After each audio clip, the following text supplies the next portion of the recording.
Who can you trust?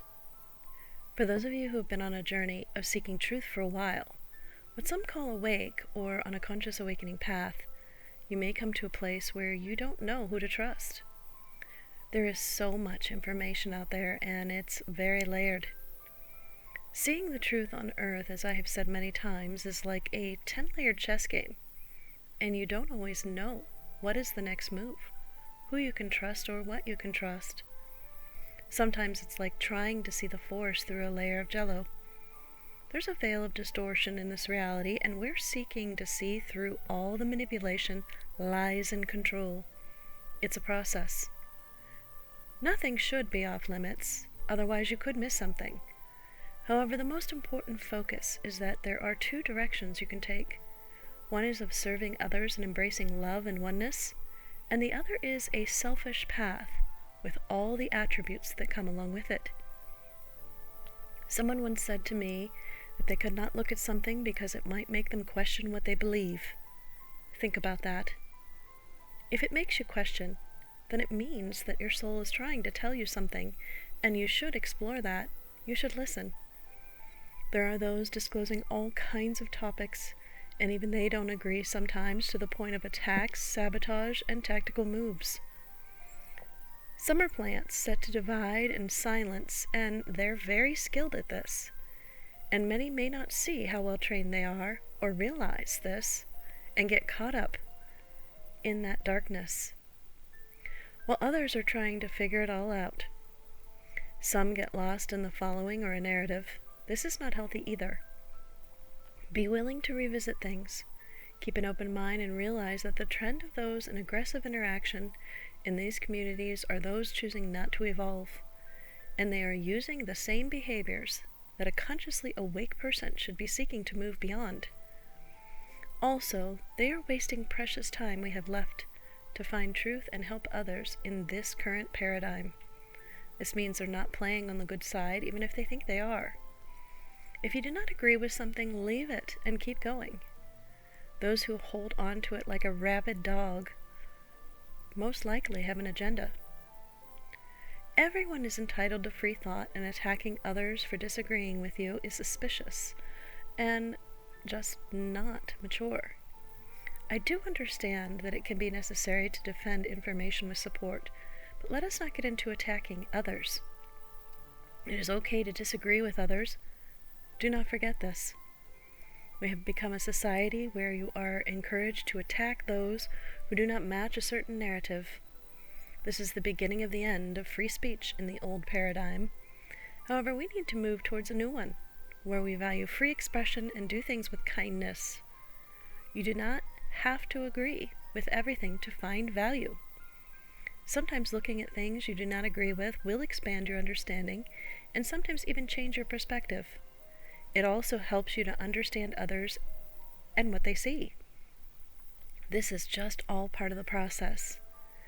Be kind to those working hard to help humanity, and understand that even we do not have all the answers, and we may get something wrong. We are seeking truth like you, and it's a process we are experiencing too.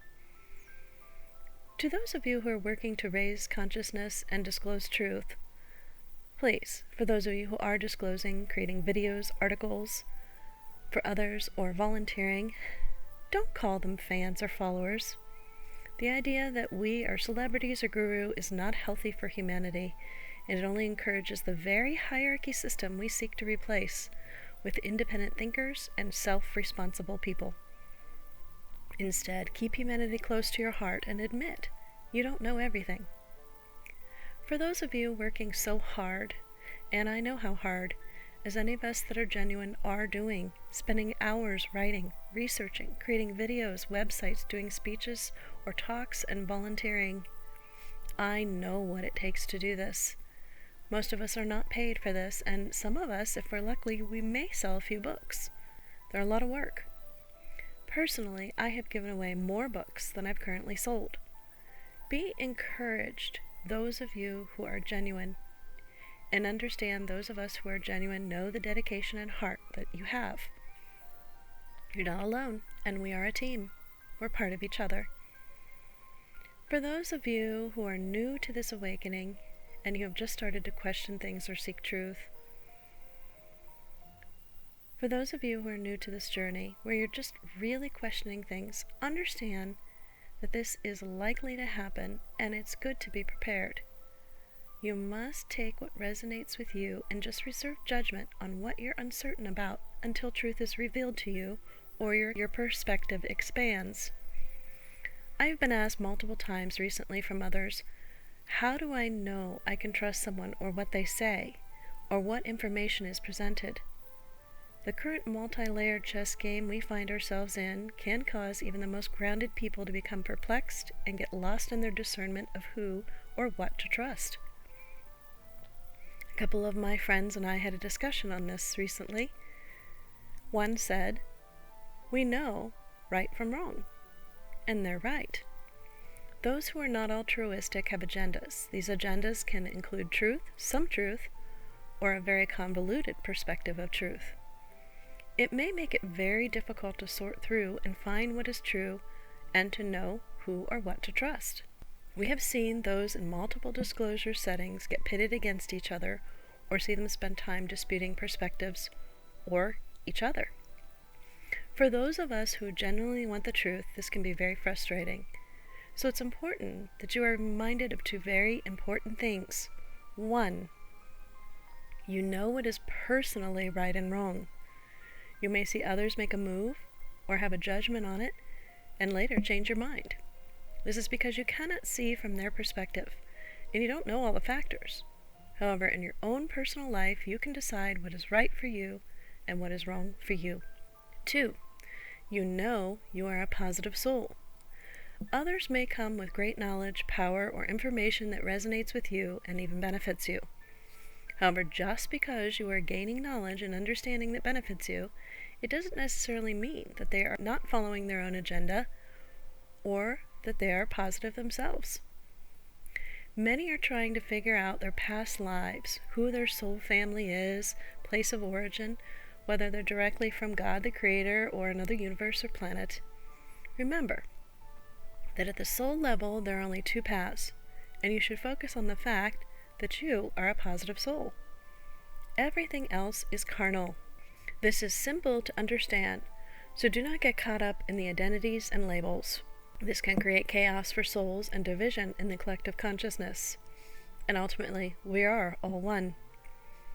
Remember that we live in a very low frequency bubble, and not remembering these things is the norm. Once you awaken to the bigger picture, it is easy to get caught up in finding an identity to relate to. Remember that being a positive soul is the most important identity you can have in a war between dark and light. Ultimately, we are all fractals of God, the Creator of souls, and we're all one. At the soul level, ultimately, we are one. So it is important to take information and discern its relevance and not become a follower of anyone. Lead yourself. Discern every step of the way. Be willing to reevaluate and reserve your judgments of things that you cannot easily discern. You know you're a positive soul. This is also important for another reason. It is up to us to create our path, evolve our soul, and be that positive soul that is in the true nature of God, the Creator of souls. It is up to us to align with this path. If you're a positive soul, then we realize that we're all connected regardless of our differences. Hate, fear, control, and manipulation are things that keep humanity from growing. Remember to be focused on a solution-based reaction and not the problems. In order to arrive in critical thinking, it's important to play by a decent set of rules. Malice, manipulation, predatory mentality, argumentativeness, and self-righteousness have no place in honest communication. Everyone has a right to disagree, and you don't have to agree with everything we present to benefit from raising your conscious awareness. Those that become aggressive towards others are not at peace within themselves. This is a clear sign that productive communication is not possible. Only when both parties are willing to listen and open their minds will we win in growth. If this is the case, walk away from those who are aggressive in their communication. Growth isn't always easy. This means that understanding yourself is essential. Know your weaknesses and know your strengths. Do inner work. Pray and meditate. Praying is speaking, and meditating is listening. Be willing to lose an argument and instead encourage love and peace. Remember, it's not your job to convince others to think like you, but to be the example that one day they may choose to have answers and awareness for. In short, trust your soul, pray and meditate, listen to your heart and discern if something is personally right or wrong for you. Trust yourself. Instead of following, lead yourself. Be solution-based and focus on that. Don't be consumed by the problems. Identify them and then seek solutions. Seek what resonates with you and be willing to consider everything. And be kind. When there's a moral issue debate, encourage everyone to take the kind road. For example, ask yourself if winning is the most important thing that can be done. This should be encouraged especially when it comes to human and animal life. We ourselves do not have all the answers, and this is a journey of growth for us as well. So come and grow with us.